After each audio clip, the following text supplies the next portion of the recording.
various stages for many years. During World War II and the time MVT afterwards, they were using 25 pounders, whereas on this occasion we're using a self-propelled gun. But the difference between that and a tank, of course, is the tank fires on the move, whereas a self-propelled gun is precisely what it said. It fires from a static position. And, of course, this is all in gun. Number 2, loads the gun. Number 3, he lays the gun. That is one who does all the laying, does the information beyond the actual gun itself.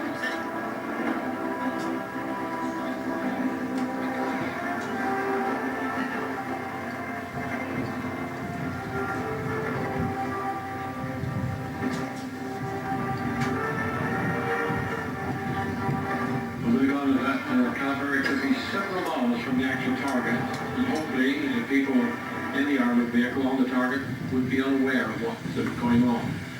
And of course the OP officer, he's got to keep his head down and keep out of sight so that nobody knows what he's at, other than the men down on his gun position on his own side.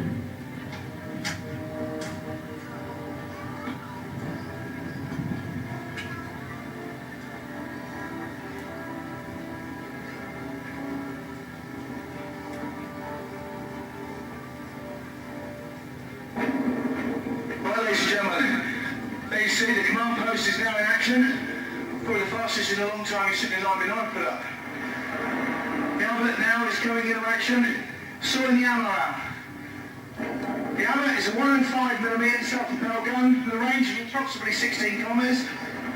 It went out in service in the late 80s, replaced with 155, giving it a better range and a more optimum killing power.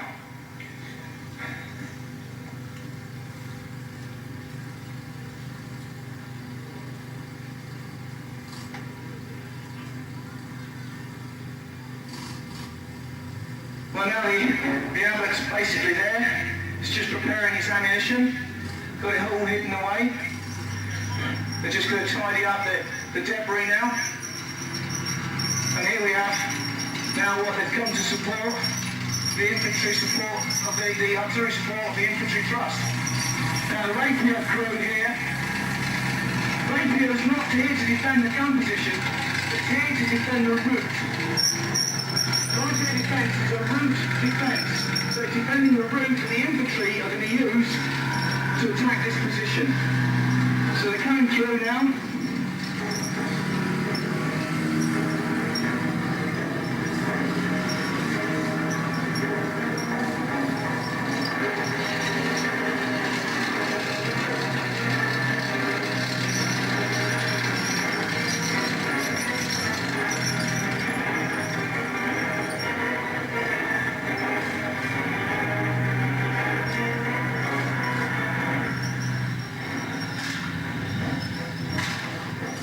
The infantry's come under attack, the front vehicle's been hit. The 422 needs to now to deploy its troops.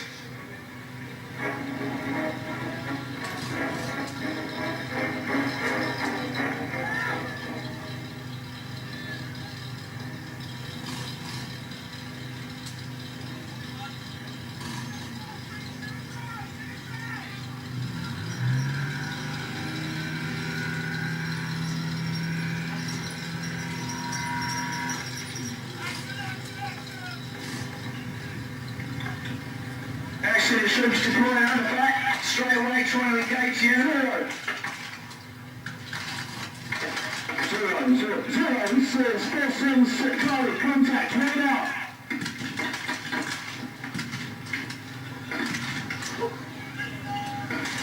Repeat right in this, this is 47 Charlie, contact, right out.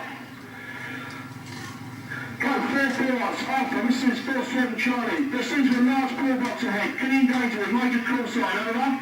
4 Alpha, roger, we'll go now.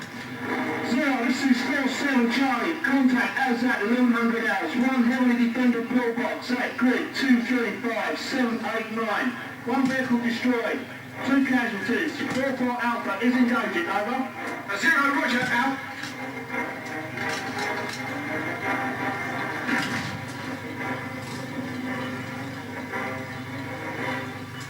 0, this is 1-1, fire mission battery, over. 0, fire mission battery out. A fire mission battery! Roll up. Through 4. Through 8. 1-1, grid 235 789, altitude 20, direction 2400, over.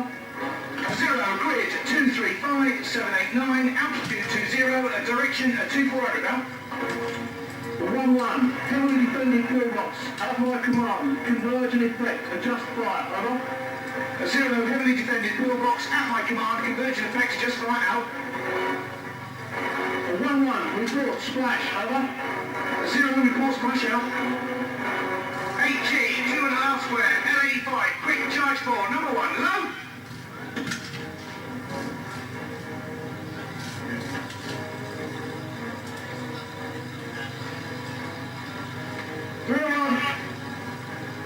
A bearing, 3497 mils, elevation 255 mils, at my command, number 1, adjust fire. Through 1.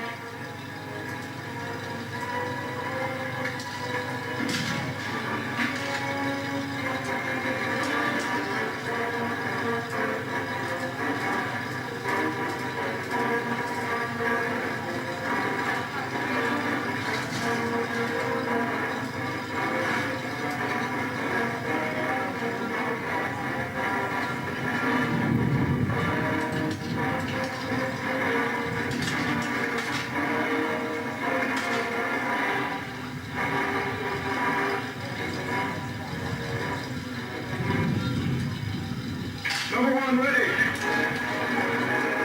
Number 1 ready. 0, I'm ready, 3-5, over.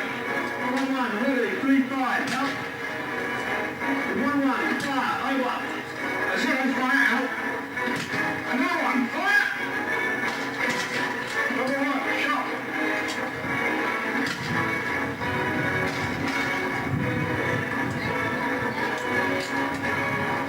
0, splash, over. 1-1, shot, out.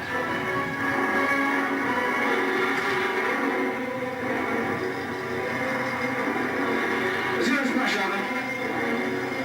1-1, splash, out.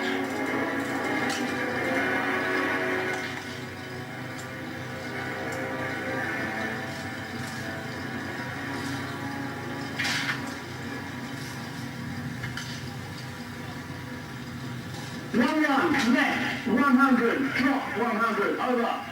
0, left 100, drop 100 out. Another 1 low. A bearing, 3480 mils, elevation 245 mils. Through 1. Number 1 ready. Through 1. 0 ready, over. 1-1, ready. Fire, over. 0, fire out.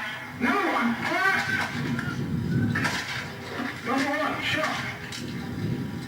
Another shot, over. 1-1, shot out. A 1-1 smash, over. Built to a specification, almost identical. It was a very fast scout car they were. Used in our artillery, I remember well, we used them as OP vehicles. They were used in armored vehicles, cassette regiments, and scout vehicles, etc. Now here's another laser GMC. This one's got the soft pad, and nevertheless it's got a hard driver. That's our good friend from Dorset there, Dick Shepherd. And this is a fuel tanker. This would go around refueling the armor sections, etc. It was only gravity feed, so it could be a bit difficult on time. Here she is, well equipped, Jimmy 6x6. Another one of the same models. Some of these are fitted with a winch on the front, and others are fitted with a slightly shorter wheelbase with a tipper body on the back. They were known as, in America, as dump trucks. Here you have one there, number 9 on the front, with a winch. The number 9 is a bridge plate. And all the vehicles used in this country had the yellow bridge plates on them because the bridges during the war in this country were so hard. But if you found a bridge with a number lower than your number, you didn't go over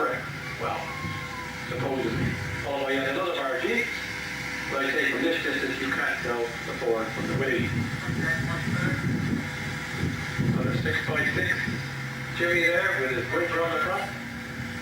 And here another American Mark II. Beautiful vehicle to drive. Then we have a couple of British dispatch riders coming down on their motorcycle. The first one is the famous old 500 cycle built by the SA, the M20. If ever there was an old plotter, it was that one. The next is equally as quick, if not quicker. It's the 350 overhead roll, the G3L Maximus. The first bike to be produced in this country with Kelly forks, and the lads really loved it. Now we're getting a bit bigger now onto the recovery line.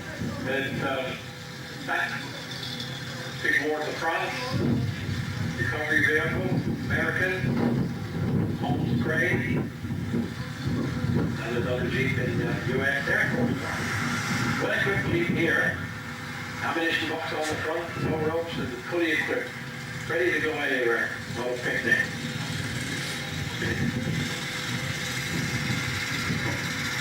Most interesting point, especially for the British vehicles, is the ditch lines. If you look from where I'm seeing other parts of the ring, you can tell, you look across at the old Albion contractor there with the 75 on a red and blue background. That red and blue background will tell you it's an artillery vehicle.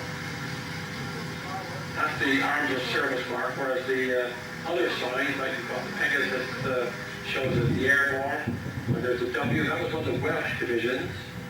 They all got the various divisional signs. The Americans didn't mark their vehicles, so they treated them like packing cases, just censored the number on them and sent them off the board. They had trouble, they had taken a board and chuck them in the ditch again. The British trained their drivers to be driver mechanics, and they could maintain anything that didn't have a red paint on it. If it was painted red, you didn't have to touch it. But when they actually experimented with ditch and went on with another one. It's only to be picked up by probably our army, as we come on behind it, put it right and use it. Well, we weren't the only producers of vehicles for our army. We bought a lot of American stuff for our use. And another great provider and a great ally, of course, was Canada. And there's a fine example of a Canadian vehicle. They were all built to what was known as the Canadian Military Pattern, CMPs. This is the CMP S18, the artillery tractor coming around, one of the quads that we mentioned that used to pull the 25-pounder guns.